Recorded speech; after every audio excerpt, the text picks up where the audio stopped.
శుభం వ్యాధ శ్రీ గురుభ్యో నమః. మిథున రాశి వారికి ఆగస్టు 1వ తారీఖు నుండి 15వ తారీఖు వరకు ఏ విధంగా ఉన్న విషయాన్ని మనం విశేషం తెలుసుకోవడం ప్రయత్నం చేద్దాం. మిథున రాశికి ద్వితీయ స్థానంలో రవి యొక్క ప్రభావం, తృతీయంలో మనకు బుధుడు ప్లస్ శుక్రుడి యొక్క ప్రభావం కనిపిస్తుంది.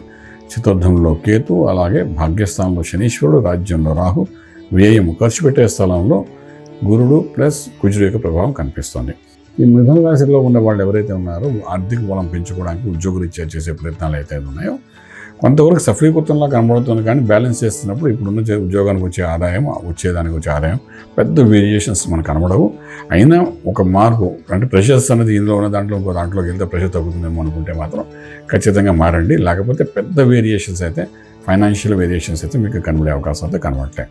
అలాగే వ్యాపారస్తులు కూడా, ట్రేడింగ్ చేసే వ్యాపారస్తులు ఏదైతే ఉన్నారో, రియల్ ఎస్టేట్ అనుకోండి, కన్స్ట్రక్షన్ అనుకోండి, ఫిల్మ్ ఇండస్ట్రీ అనుకోండి, ఫార్మా అనుకోండి, ఫుడ్ ఇండస్ట్రీ అనుకోండి, వ్యాపారంలో ఇంకేదో చేంజెస్ చేద్దాము, ఇంకొంచెం డెవలప్ అవుతున్నామో, అదే మార్పు ఇంకో ప్రదేశంలో పెడితే బాగుంటుందేమో, రకరకాల మీరు ఆలోచించి చేసే ప్రయత్నాలు పెద్ద డెవలప్మెంట్స్ ఏమీ కనబడవు ఈ 15 రోజుల్లో. అంచేత మీకు అవకాశాలు కనబడితే ఒక 15 రోజులు ఆగిన తర్వాత మీరు ప్రయత్నం చేయండి. ఎందుకంటే మీ రాష్ట్రాధిపతి ఎవరైతే ఉన్నారో వాడు రవి ఇంట్లో శుక్రుడితో కలిసి ఉండడం వల్ల కొంత స్ట్రెంగ్త్ తగ్గింది.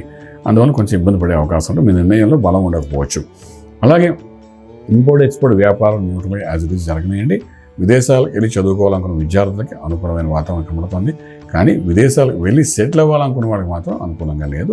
అలాగే విదేశాల్లో సెటిల్ అయిపోయి ఉద్యోగాలు పోయిన వాళ్ళకి మాత్రం ఈ 15 రోజులు కూడా కొంతవరకు బలహీనంగానే ఉంది. కాబట్టి ప్రయత్నం లోపలికి చేయండి. బట్ డెఫినెట్గా దేని ఛాన్సెస్ చాలా తక్కువగా ఉన్నాయని చెప్పడానికి అవకాశం ఉంది. అలాగే మనం ఇప్పుడు తీసుకుంటే ఇంపోర్ట్ ఎక్స్పోర్ట్ వ్యాపారం యాజ్ ఇట్ ఈస్ న్యూట్రల్గానే జరుగుతాయి. అలాగే ట్రేడింగ్ చేసేటప్పుడు కూడా కొంచెం ఈ 15 రోజులు తక్కువగా చేయడం ప్రయత్నం చేయండి. ఎస్పెషల్లీ ట్రేడింగ్ చేసే ఫుడ్ ఇండస్ట్రీ, ఫార్మా ఇండస్ట్రీ మీద ట్రై చేయండి. కానీ లెస్ ట్రేడింగ్ చేయండి, ఎందుకంటే పెద్ద ప్రాఫిట్స్ ఏమి మనకేమి కనిపించవు. అలాగే మనకు దూర బంధువుల నుండి కొంత శుభవార్తలు వినే అవకాశం ఉంటుంది. వివాహ వ్యవస్థ కోసం చేసే ప్రయత్నాలలో మధ్యవర్తిత్వం వహించినప్పుడు మీకు కొంత అవమానం పడే అవకాశం ఉంటుంది. ఏదైనప్పటికీ దాన్ని అధిగమించడానికి మీరు చేసే ప్రయత్నాలని మొదలుపెట్టండి. ఎందుకంటే మీరు ఎంత మంచి చేయాలని ప్రయత్నం చేసినా మీ చేత ఒక మాట అనిపించుకునే మీ ముందు అయ్యే అవకాశం ఉంది. అలాగే మనం తీసుకునేటప్పుడు ఇక్కడ వివాహ వ్యవస్థ కోసం చేసే ప్రయత్నాల్లో భూమి పూజ కానీ, శంకుస్థాపన కానీ, ఇల్లు కొనుక్కోవడం కానీ, ఇటువంటి అన్ని ప్రయత్నాల్లో కూడా మీకు శ్రీకారం చుట్టచ్చు. ప్రెషర్ ఉంటుంది 15 రోజులు, బట్ ఆరంభించండి, తప్పేం లేదు. వాటి ఫలితం మాత్రం మనకు ఒక 2 నెలల తర్వాత కనబడే అవకాశం ఉంది. అలాగే ఆరోగ్య విషయానికి వచ్చినప్పుడు చతుర్థంలో కేతు యొక్క ప్రభావం వల్ల మీ యొక్క తల్లిగారి యొక్క ఆరోగ్యంలో కొంచెం డిఫరెన్షియల్ కనబడుతుంది. అంతే తప్ప వేరే ఇంకేమీ ఇబ్బంది లేదు. ఇక్కడ మళ్ళీ మీరు గణపతి ఆరాధన చేసుకోవడం వల్ల కొంత సత్ఫలితాన్ని కనబడే అవకాశం ఉంటుంది. ఆ గణపతి ఆరాధన చేసేటప్పుడు గరిక పూజ చేయండి, ఒక సిస్టమేటిక్గా చేయండి. గణపతిని ఉదయాన్నే లేచి చేసేటప్పుడు 5 గంటలకు లేచి 5:15 సమయంలో గణపతి హోమం కానీ, గణపతి ఆరాధన చేస్తే ఫలితం చాలా బాగుంటుంది మనం చెప్తారు, పెద్దవాళ్ళు చెప్తున్నారు. కాబట్టి అది గణపతి హోమం చేసే సమయం అని కూడా చెప్తారు. ఆ సమయంలో మీరు గరిక పూజ కానీ చేసుకోగలిగితే మీ యొక్క దోషం అనేది నివృత్తి చేయి రాజమార్గంలో రాజ్యం పొందడానికి అవకాశం ఉంది. శుభం వ్యాధ.